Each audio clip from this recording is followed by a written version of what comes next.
Welcome to the Gloves Are Off Overtime Edition. I'm Moses Woldu, and I'm pleased to be joined by these two fine people. Greg Buchanan, my co-host. Hey, Moses. And pleased to be joined by Anika Nottveit here with New Cap News. Thank you for having me. All right, we'll get to the topics, and of course, Teemu Selanne playing his final game, albeit not the way you want to end it, losing out in 7 games to the LA Kings. But with that said, he's had an historic career, won a Stanley Cup back in 2007 with those same Ducks. What do you say about Teemu Selanne? Is he the finest European player to ever play in the NHL?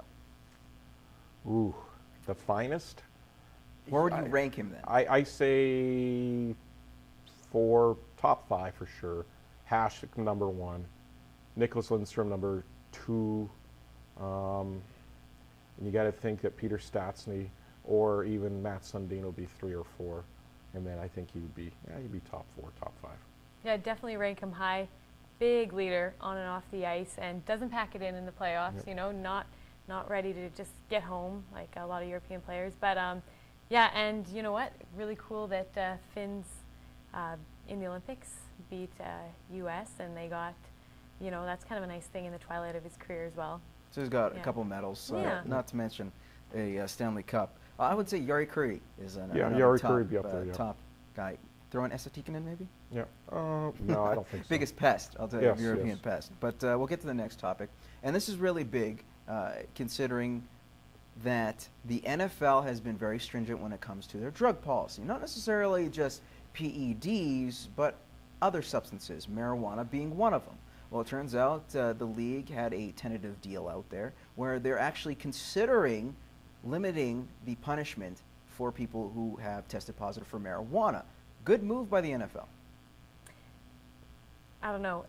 To me, you know, is marijuana, is it going to be kind of like it is a drug? Is it going to be a gateway to other drugs, you know? But these are in the professional NFL? athletes. They know what's going on. But And there are more things than just marijuana. What are we you could talking talk about about, alcohol though? abuse. But what are you talking about? We're alcohol's a good example, but we're talking about a drug that's illegal in how many of the states? Well, Except for 48 of the 50. 48 of the 50 states. Until it's legal across the U.S., why are they even looking at this? It's an illegal drug. I'm not saying that they're going with the liberal approach and saying, you know what, you could do whatever you like. Yeah. There are punishments, but the punishments seem to be very severe for a marijuana charge. Should they be treated much like if it was a DUI, a misdemeanor, something more of a slap of the wrist than something serious? Now, of course, Josh Gordon, the receiver for the Cleveland Browns, is serving a year suspension because he tested positive for marijuana. Now, he's had other priors to that, but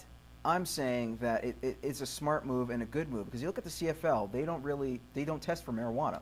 And if you test positive for marijuana, and if you do, it's not a thing that they're going to chastise you about or suspend you long term. And I question, suspend you, period. And I have questioned for a number of years the drug policy in the CFL because I have friends that work in Regina and know some of the riders, and let's just say I think the drug policies are pretty liberal in the CFL because some of these boys get big in a hurry.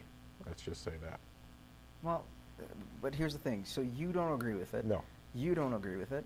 Yeah, and Or I mean also to lessen it. I'm not saying that they Yeah. should say that they should support this, but I'm saying that they should limit the punishment for those who test positive for marijuana. Is that fair?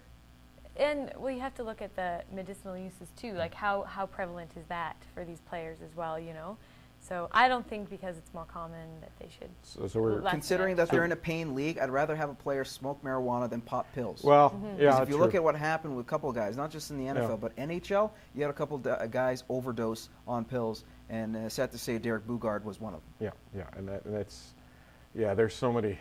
You know, we're walking that fine slope that it could go either way, right? When you're talking about the illegal substances you're putting in your body, which is a bad one, which is a good one.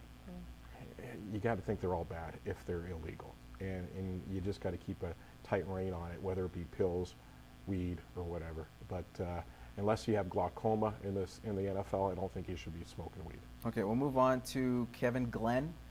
Was traded, probably one of the biggest news coming out of the CFL draft, was traded to the BC Lions. The Lions now have a quarterback, considering they have Travis Lulay on the mend for a shoulder problem that he had during last year.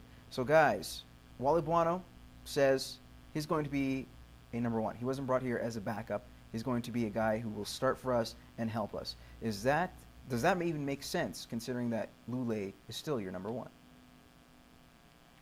Well, it makes sense to a certain extent because Lule doesn't sound like he's going to start the season. And then again, we don't know when the season's going to start, really. But it doesn't sound like he's going to start the season as their number one quarterback because he's going to be on the injury list. So Glenn's going to start off the year likely as their number one until Lule's healthy. And then Lule should get the starting position, but then it could get kind of controversial after that. Do you think that he's using it as a motivator for Lule, just to, keep him on his toes, keep him performing? Well, and this just is Wally Buono, because he's known for making these deals. He's not afraid to say, I'm sorry, I'm going to go with this guy. Casey Printer's being a fine example of that, going with a guy who was just a rookie ahead of a veteran because he felt that he was better, even though that he was rough. Kevin Glenn, I'm not saying he's a rookie. Yeah. He's got the proven talent. He's been to a couple Grey Cups. But what I'm saying is he smart? Is Wally Buono smart when he says, I'm going to have him, he's not brought in here as a backup? Is that just pressure to Lule, or is that saying, you know what, we might have a better chance to win? But you're forgetting one guy and all that when you're saying that, and you're talking about pressure on Lule. How about the head coach? Wally is the general manager. Wally hires a guy to make those decisions on the sidelines. Unless he's got strings on that head coach telling him you should be playing Glenn before you play Lule. I don't think that's Wally's decision to make. I think that's a head coach. Mike Benavides. Exactly. So I think you got to keep in mind, Wally's the GM. He's not the head coach. I believe what it should be in BC, like it is every other team, the coach makes that final decision who starts.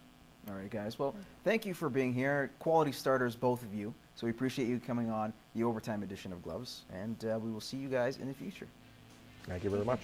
All right, and thank you for joining us on the OT version of Gloves. Please tune in to our Facebook page every week for the questions we didn't get to. Plus, you want to watch us ramble on our show every Tuesday night, 7:30 CITL. Make sure you tune in. In the meantime, we will see you in 7 days.